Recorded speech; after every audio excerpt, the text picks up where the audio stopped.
When assessing for a mobility access ramp, you clearly have to take the measurements of the application, such as the height of the step and the space available. However, to find a ramp that's best for the end user and maximises their freedom, it's so important to consider their circumstances as well.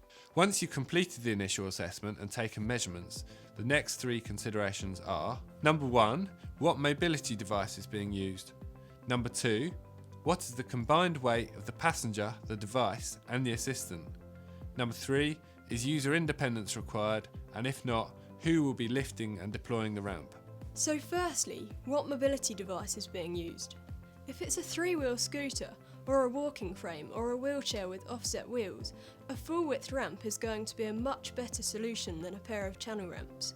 Secondly, what is the combined weight of the passenger, the mobility device and the assistant? A capacity of 350 kilograms or 55 stone might sound generous, but the weight of the load soon adds up. Don't forget, it's not only the weight of the end user, it's the weight of their mobility device and the assistant if there is one too. Make sure you check that the total combined weight is within the stated capacity of the ramp. The final consideration is whether user independence is required. If the user needs independent access, an installed ramp may be the best solution, and a shallower gradient will be needed, which means a longer ramp will be required. If the end user will have assistance, remember that the person lifting and deploying the ramp may be an elderly carer who might have limited strength themselves.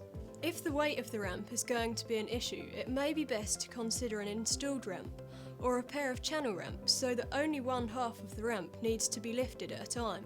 If you do get a challenging situation which doesn't seem to fit in the box, give us a call and we'll do our best to help.